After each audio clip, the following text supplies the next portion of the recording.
Okay, ma'am, you can start. Okay. Very good afternoon, students. I don't know who all are there because I have gone directly for the PPT presentation. Aarti, are you there? Arish, are you there? Nilesh, Sagar, how many of you are just Hemad?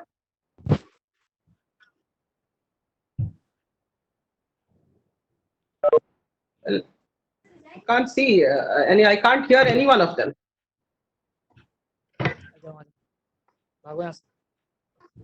ए कौन बोला रे भागो यहाँ से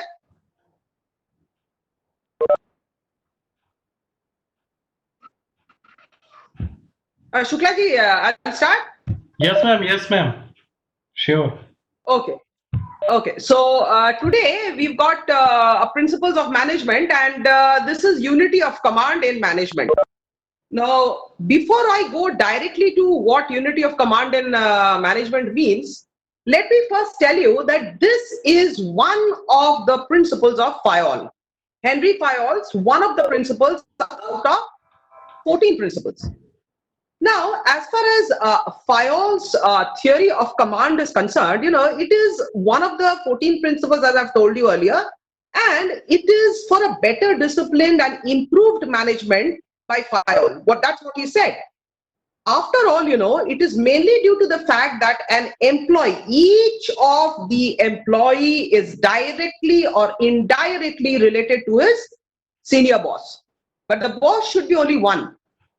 See, if we have lots of multiple bosses, there are not only the errors of working module will start cropping up, but there is going to be a blunder. Blunders will be shown while working. See, as in English, we say that too many cooks spoils the broth. So it is almost, it is same as far as definition of unity of command is concerned. Now, to simplify the unity of command, it is an employee which is responsible only to one supervisor, and in return of that supervisor, he in turn is responsible to only one employee. But it is not possible as far as bigger organizations are concerned. So, this is actually, the organizational, which in short we say organizational hierarchy. And this is true even if the top of the organization is led by a group of people, no hassle. But then these group of people should be under a single command. Now, I'll give you an example. Say, for example, in a war, there are soldiers, there are officers, there's going to be a leading officer. But beyond the leading officer, somewhere down the line, there is going to be a commandant. Now, if the army falls disarrayed somewhere, there's a communication which breaks up, there's a firing going on from everywhere. So what happens is they are going to take directly, not from the first officers, they are going to take the soldiers, the officers are going to take direct command under the commandant. Therefore, now let us go to the first slide in explaining what is the unity of command. Unity of command in management is a term that defines the purpose for ensuring unity of effort. Now, when I try to talk about unity of effort, no organization can run effortlessly. It is said that yes, successful organizations run successfully and effortlessly. It is not so.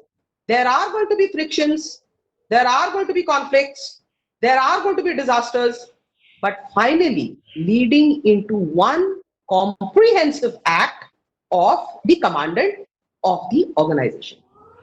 Therefore, the unity of effort is under one responsible purpose for completing a task. That the task is given. Now, say for example, again, let me give you a very, very simple example.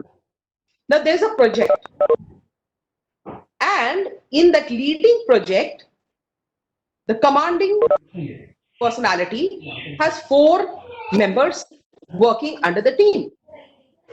Now, in spite and despite of team building, the effort of the project tries, it's not so successful. Therefore, the one supervisor who is leading the team is going to come heavily onto the person out of these four, Mr. 1, 2, 3, or 4. He is going to come heavily on one of the person and say, see, the unity is getting disarrayed. So if the unity is getting disarrayed, obviously the project is bound to fail. Therefore, go to the same slide. Unity of command provides that an employee is responsible to only one supervisor, who in turn is responsible to only one supervisor, and so on up the organizational hierarchy. See, Good afternoon, ma'am. Afternoon. The classes have started. So, what happens here is that in organizational hierarchy, we have triple, ample amount of managers too. Now, who are going to manage these managers? The only one supervisor, the CEO of that particular company. Ultimately, see, when things are falling apart, ultimately, when the organization is disarrayed on a particular project, when the organization is running havoc with its competitors, the decisive factor is only going to be taken by the CEO itself. There, even the higher level managers, the middle level managers, the lower level managers dealing with multiple employees of the organization cannot give their specified decision. Therefore, unity is the need of the hour from the employees, from the hierarchical managers up to the level of the CEO. Therefore, that last line is very important. Is responsible to only one supervisor. If I'm responsible, then I'm in an ICPA university, I'm responsible to the chancellor. And so on top of the organizational hierarchy. Immediately my boss is the registrar, then the vice chancellor, then the chancellor, and it goes on and on and on. Therefore, but there is only one person who is heading the organization. I can only report to him when I do not have any other options left for me for the successful running of my organization. That is what is called unity. I have to unite with my employees. I have to unite with my bosses.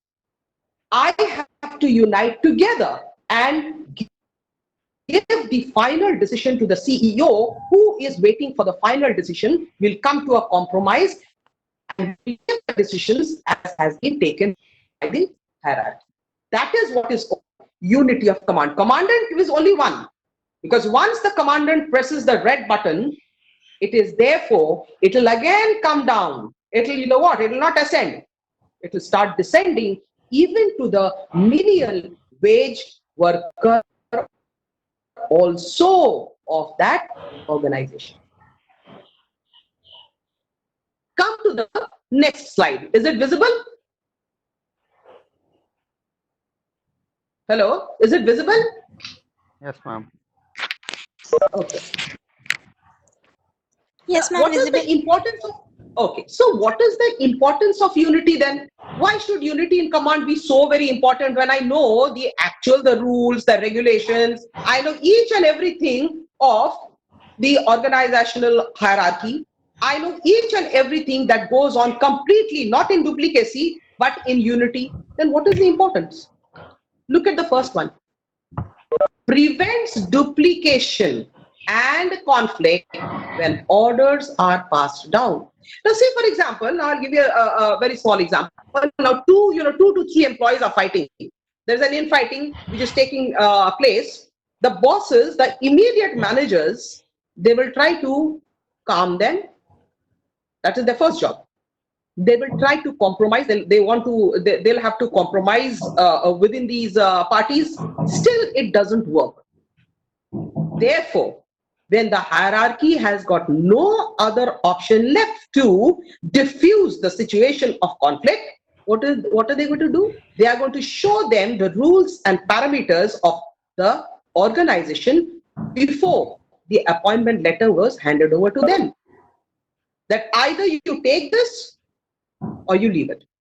So therefore, duplication and conflict and orders. Now there cannot be conflicts, but then to issue the duplication, that here is it where you are having conflict. Now this is the blueprint of the organizational rules. There are no duplications. Therefore, you have to follow the rules and regulations when it goes out of hand. Therefore, duplication in conflict is contradictory to each other. There's a conflict, there has to be a compromise. If the compromise ends, it doesn't work, duplicate certificate is going to be given to the employee, to the infighting employees, and they will say that here is it, before you join the organization, you are supposed to follow these rules when there are conflicts. Next, go to decreases confusion. As everyone is accountable to only one person. See, say for example, there's a small shop and only 10 people are working. But the person who has opened the tea shop or the person who has opened the mobile shop, he knows his employees. But if there is a confusion, which the boss sees that, okay, fine, one at 9:40, these 3 employees, there can be a possibility of these 3 people not seeing each other. The mind, they are trying to play mind games, and it is going to create a confusion. So who steps in? The only one person who is the immediate boss, he steps in. And now what is then accountable? What is the meaning of accountable? I and I alone is responsible for the designation, for the work, for the workload. Whatever is given to me, I am accountable. I am answerable to my boss. If something goes wrong, it has to be decreased. What does the boss do? What does the hierarchy do? They will try to diffuse the situation and decrease the conflict, and he will give me, maybe he's not going to shout at me, but then give me a warning letter, because after all, I am accountable to my boss, not only to my immediate boss, but also to my supervisor, and supervisor one, supervisor alone, who is my commandant. Let's go to the third one. Provides a basis for supervisors and subordinates to develop a knowledge of each other's strengths and weaknesses. How many times I told you in principles of management, I keep on and on and on repeating the SWOT, SWAT. See, supervisor knows who are the employees. They know, he does know about his weaknesses and strength. Now, when the supervisor comes to know about the supervisor's strength, what does he do? He will channelize those strengths and motivate those strengths in his employees so that he justifies his workload. But the supervisor also knows, maybe he knows the weakness of a person. So what is he going to do? If he's a good supervisor, if he is really in command, what is he going to do? He is going to make it, he is going to ensure that his weaknesses are diffused, either by hook or crook. If he doesn't listen, obviously the supervisor is going to warn him.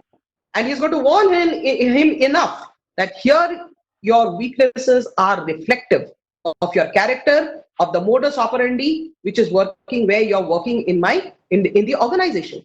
So what happens is, every one of us, maybe they're students, when the students, they fight, there's a competitive level.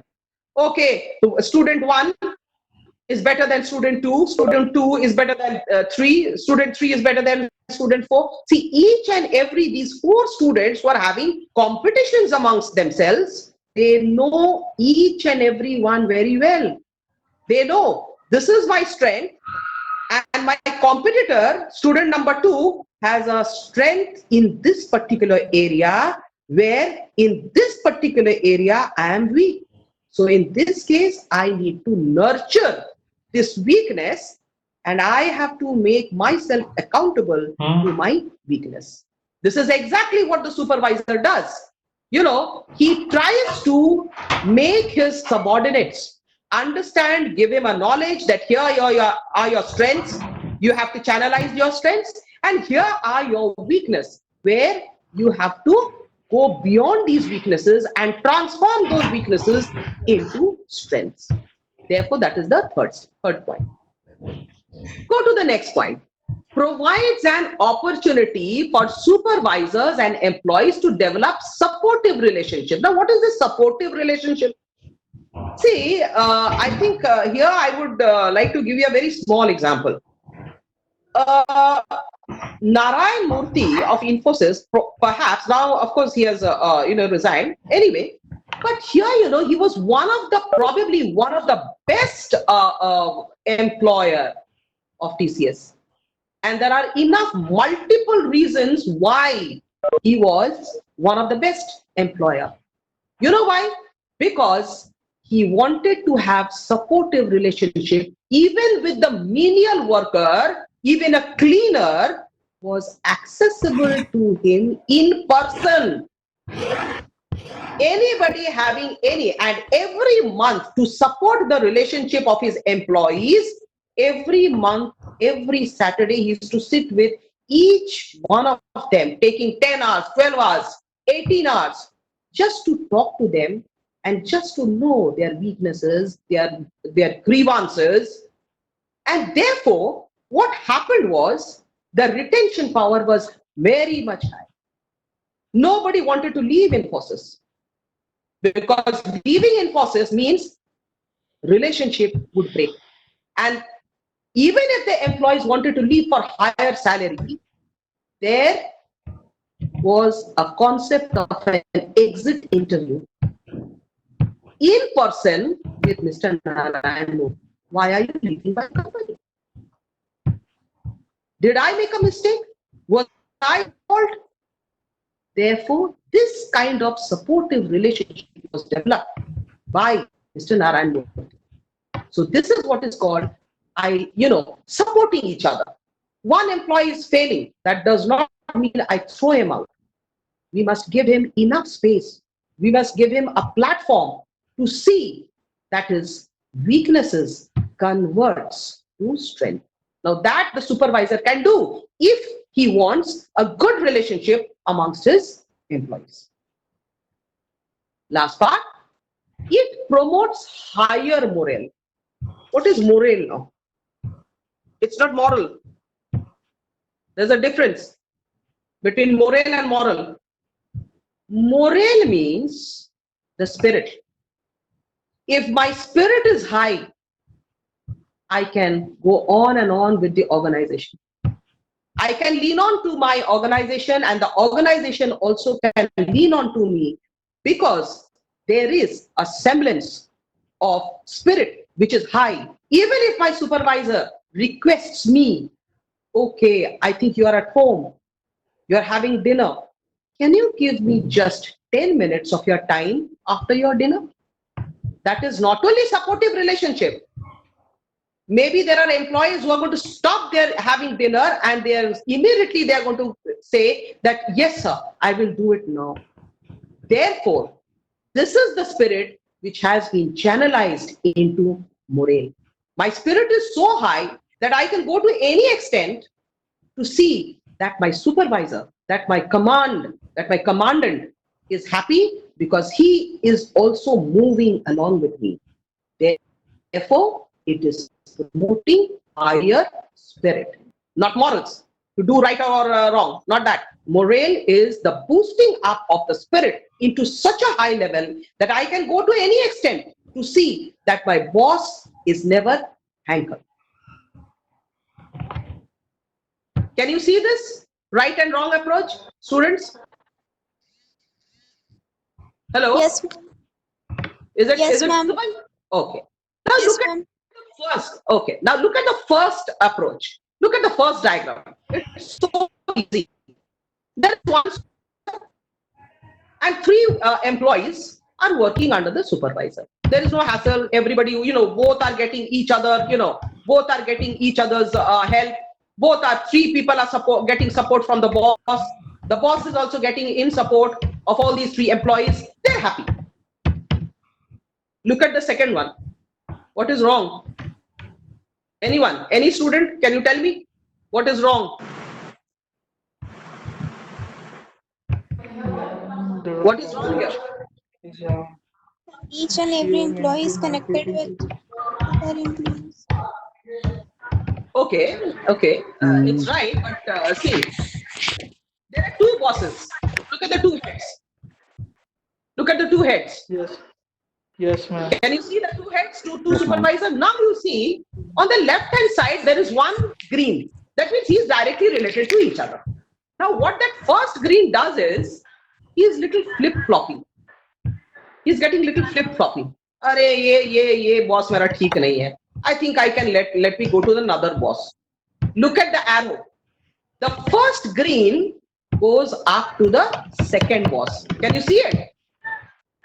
Is it visible? Yes, ma'am. Yes, Okay. ma'am. Okay. Yes, ma'am. Now coming to the second green employee. He is directly see वो दो नाव में बह रहा है. एक नाव में नहीं पैर रख रहा है वो दोनों नाव में पौर रहे. He is sailing on two boats, which is very very dangerous for an organization. He is reporting to the first boss. He is also reporting parallelly to another boss. Maybe he is so dangerous that maybe he is reporting to another boss from a different company. So he is dangerous. Now look at the third employee. He is multiple. He is not only talking with both the bosses, but he is also communicating with two other employees and trying to disturb them. Can you see it? Is it visible? Yes, ma'am. Look at the third one. He is more dangerous. He is not only reporting to two bosses, in fact, he is also communicating with the second employee. He is also communicating with the first employee, which is very dangerous. That means he can create a havoc in the organization. So this is the wrong approach of any kind of commanding the employees to work within an organization, and that too for successful running of the organization. Now, come to the next slide. Example of unity of command with organizational structure. What are the examples? First is the CEO, as I told you earlier. Then look at the managerial production. See, manager. One manager is in the production, the other in the marketing. So one manager will work for production, the other manager will work for marketing. Now the manager production is again subdivided into foreman fabrication or maybe foreman assembly. Is the second level. And now come to the menial workers. They are workers. But see, what is the first diagram showing? Workers, then foremen in duo operation, fabrication and assembly. They are directly reporting to the manager production, and the manager production is directly reporting to the CEO. This is tires. You know, principles of Fayol's principles are very, very important. He has given due respect. He has given due respect even to the minimal workers, leave alone giving respect to managers and foremen. This is how Fayol's principles works. Now come to the next one. Manager marketing. Obviously, when there is a marketing manager, there has to be a sales officer. There can be one sales officer, there can be two, there can be three, they can be multiple. And last, minimal, they are called the salesperson. They are minimal workers. They are running out. See, they are running out. Ye le lijiye, wo le lijiye. They are in the field. They are always in the field. But then, salesperson, what does salesperson do? They directly report to the officer. He sir, मेरा आज target था 75%. मेरा 75% नहीं हो गया. I have finished my target with 65%. So what does the sales officer do? Okay, ठीक है, no issues. You are just 10% short of your target. Next day, maybe better luck next day. Then the sales officer directly reports to the marketing manager. and he reports to the CEO. Sir, आज का इतना sales person काम किया है, sales officer के data ये बोल रहा है कि we have ultimately reached 87.5% as far as today's selling is concerned in marketing. The CEO is happy. This is what is called the example of unity of command. This is the structure. See, again, I'll give you an example here. See, when we are working, in a university, even the didis who are working to clean up the organization, even the guards who are guarding us for 9 hours, 10 hours, who are seeing the security personnel who are working in ICPI, they are also the example of unity in commanding the job assigned to them. If Munni Didi is working for us, if we are working for the organizations, even the students are working within themselves to present themselves in the class. And it is a dual teaching learning modes starts from the class itself. Okay. Now let us go to see how does it help an organization? Is it visible? Is it visible? Yes, ma'am. Okay. Now, how does this help? Authority, responsibility, relationship is clearly defined. See, initially I already told you authority means it comes from the commandant. Responsibility means it comes from the employees. Relationship comes from what? Relationship comes from DO operational people. Employer versus employee.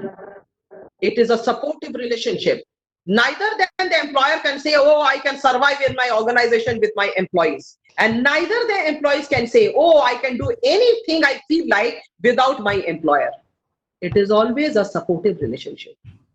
Second, subordinates are known for whom they are accountable. Now, I told you the meaning of accountable. Each one of us are accountable. Even that means if I am teaching a class, say for example, I have a class at 9 o'clock, but I go at 9:15. My students are waiting for me. What the management will do is they will give me an issuance of a letter.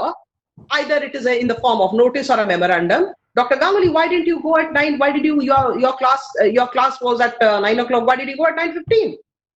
Then who is going to answer? Nobody is going to answer for me. I am accountable for that 15 minutes lapse that was created by me instead of going at 9 o'clock. So I'm accountable. I'm answerable. So in organizations also, various levels of managers are also accountable to the CEO. The workers are also accountable to the managers, and it goes, it slowly and steadily, ascends in tiers.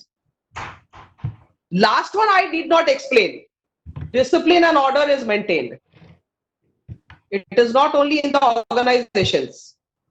Even if you go to a vernacular medium school in the village, the principal is going to ensure that the little children comes by 10 o'clock. They can give a little bit of a leverage about say 5 to 10 minutes. But discipline is something, which is ingrained in a person. Discipline is something which is, inflicted morally from ages, from family, from organizations. So discipline and order has to be maintained as far as organization and successful running of an organization is concerned. Now, can you see this? What the advantage of unity of command? Is it visible? Yes, ma'am. Oh, let's go to the first one. What are the advantages then? Yes, ma'am. Better relationship amongst teacher and students. Obviously, I emphasize there has to be a relationship between the supervisor and the workers working under him.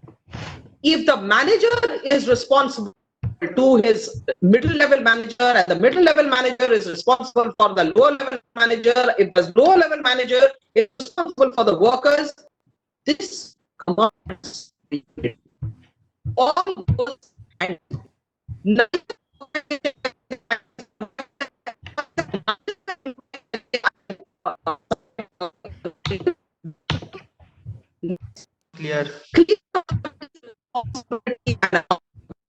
Ma'am, your voice is not clear. Now is it clear? Yes, ma'am. Yes, ma'am. Yes, ma'am. Okay. Okay. Authority means the CEO. The responsibility, I'm accountable, and responsibility and accountability, they are synonymous to each other. Both go hand in hand. If I'm a responsible worker, if I make a mistake, I'm accountable for my mistake. I'm answerable for my mistake. Third, reduces or avoids duplication of work. If an work has already been done, there is no need for duplicating that work, because in that case, what will happen is it will reduce the containment area for which I'm working. Therefore, if I do a work, let me do it perfectly. And do a work perfectly, there is no concept of duplicating it. Therefore, it reduces duplication also. Prompt or quick decisions. Here, I think I don't need to explain that.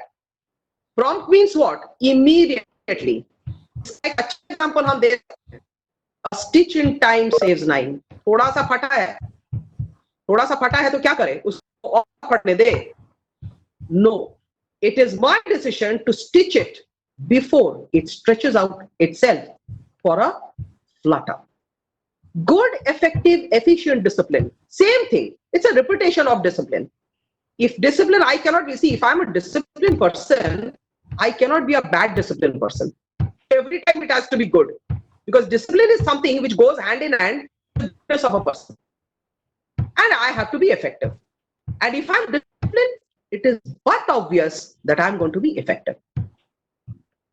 Better coordination and teamwork. I think I already explained that. Without teamwork, the organization cannot run. An individual can do very small work for maybe a short span of time. But ज़्यादा हाथ होगा, unity ज़्यादा होगा, so obviously we are going to excel. Maybe it will be the organization, or maybe it can also go up to the nation. Boosts morale and positive attitude of workers. Now see, I think I explained enough for morale. The spirit has to be good. I must keep up my good spirit. Sometimes I may be in a low spirit, but that should not hamper the work that I have been assigned to. Therefore, it should be always, everything has to be taken into positive attitude. See, everybody is becoming negative in lockdown period. But here, everything is not negative, even and in spite and despite of having a lockdown. Many people are doing lots of work at home. Many people are learning how to cook. Many people, they are thinking, which probably they have in years together, they must have forgotten. So everything cannot be negative in spite and despite of the creations of situations at hand. Last, leads to higher productivity of goods and service. Obviously, when my morale is high, when my spirit is high, when I have a positive attitude for my work, obviously it's going to, the organization is going to have very great productivity. My goods and services will both go in hand to enhance not only the spirit of the organization, but also give a boost to the employees. If my services increases, what does the company do? To make the employees, they give increments. Chalo bhai, kaam acha hua, productivity acha hua, so why don't I give little bit of happiness in the form of bonuses? Many companies are doing it. Last, advantages. Now, खाली advantages बोलने से नहीं होगा. There are disadvantages. Project manager has to be versatile since he has to deal with different sets of people for different projects. अब देखो CEO इसमें नहीं आता है. There is no concept of CEO. The project manager has to be versatile. Versatile means very energetic, morally must have the spirits high, because under him there are lots of people who are working. So he needs to be very, very smart. He needs to keep up his moral high so that his employers working under him are also effective. Experience gained from one project may not have relevance to another project. See, different projects have different values. एक project market marketing का होगा, एक project finance का होगा, then there's not going to be there's going to be a project for HR management. Each and every different projects have different values. One should not intervene each other. Marketing ये नहीं बोल सकता है कि oh we are happy because हम लोग का marketing बहुत अच्छा चल रहा है, so finance doesn't count into that sphere. It's not that. Experience gained maybe with lots of disadvantages. The disadvantages set in, why? Because people start infighting. सबको नीचे दिखाने के लिए मार्केटिंग बोलेगा हम काम कर रहे हैं, फाइनेंस बोलेगा no, if I don't give you salary, how do you work? Management बोलेगा no, see, if I don't manage you, how are you going to work? So this disturbs the unity of command.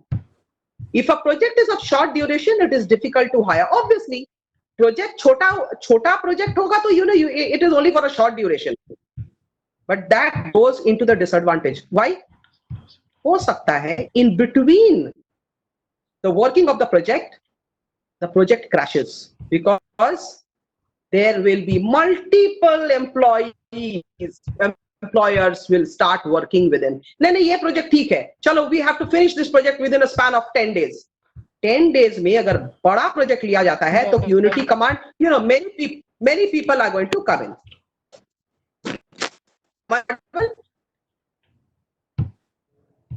Hello? Yes, ma'am. Okay.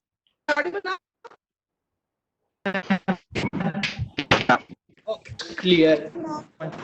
Okay.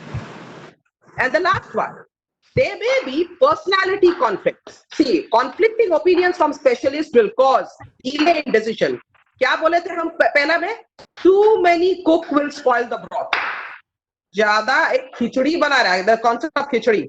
You mix the dal, the rice, the haldi, namak, everything, but then the taste will go bad if lots of ingredients are put. So conflicting opinions. If there is a conflict, unity of command gadbadaega because that will hamper for decision making theories.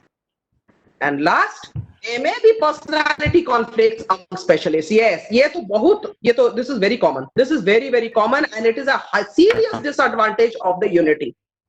Because personality, Mr. A bolega, my personality is better than B, B bolega, my personality is better than C, C bolega D, and it goes on. So फिर decision कौन लेगा? Who's going to take the damn decision?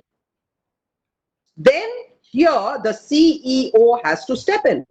Because remember, there are infighting in between also within big IAS officers. And if there are infighting between bureaucracy, what happens is, it is the greatest disadvantage of the commandant because he himself doesn't know what to believe, whom to believe, and how to believe. Therefore, spoiling the decision, immediate decision, which has to be taken right up. So that can be the major disadvantage of unity. Is it clear? Any questions? No, ma'am. Shuklaji, I think we have come to the end. It's already 45 minutes, right? Okay, ma'am. Yes, ma'am. Okay, I think I finished. Ma'am 250 तक है शायद. अभी वो आ जाए ये Tarak sir. Hello. Hello. Ma'am, side. Okay, students, if you have any questions, you can ask questions. We have 4 minutes to go. You can ask any questions from the slides that you have seen. You can ask me questions.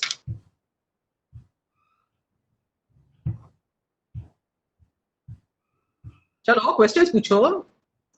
PPT से जब पढ़ा रहे हैं तो while the PPT they are also being explained, if there are any confusions. See, in principles, in management, when somebody says that, no, I don't have any questions, that means there are two conclusions. Either you have not listened or you have not followed what is being taught. ऐसा नहीं होना चाहिए. If there are questions, you can raise questions because the PPT is right. The PPT clearly. So, you can ask. There's still about 4 minutes to go.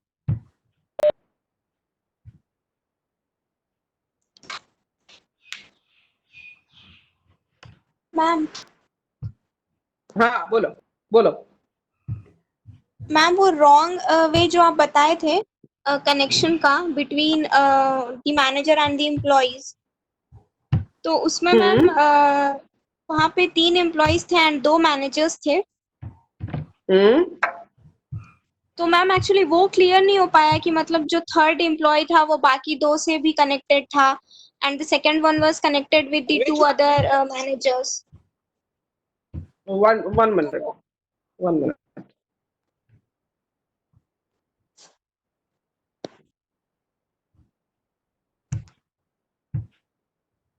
Second वाला तुम बोल रहे हो ना? Second, the second one. Yes ma'am, the wrong one was. That means that is the second one. Just hold on. I was just about to quit, so you know, I think I've lost the. Anyway, but if I talk about the second, you know, if I try to talk about the second one, okay, we have got it. Yes, this is this what you want to talk? Wrong approach, Aarti? Yes ma'am. Yes ma'am, this wrong Is the one? approach. Yes ma'am. Ma'am, here the last approach. employee is connected with the other 2. हाँ मतलब The last employee is connected not only with the other 2. You see the arrow. The last one is employed, you know, is connected with 2 supervisors. yes ma'am. And is also connected with 2 other employees, which is dangerous. Okay. The third employee is a dangerous one because he is not only communicating with the two, but he is also communicating with in between these 2. Yes ma'am. But you look at the first one, that the first out of 2 supervisors, you can see the red one. This poor fellow, he is communicating with 3.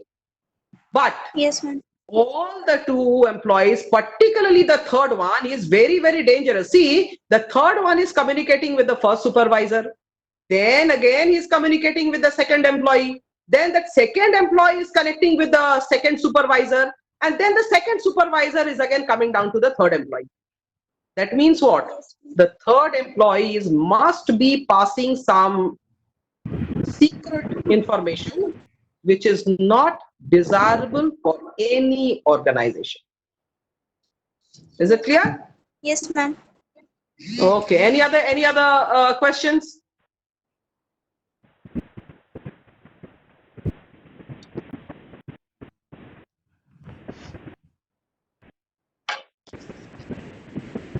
So they don't have any questions, so I think we can wind up, Dr. Shukla, because I have so, Shukla ji, क्योंकि मेरे पास और second class है और एक तो. Yes, ma'am. Yes, ma'am. Okay, thank you. Because I have another class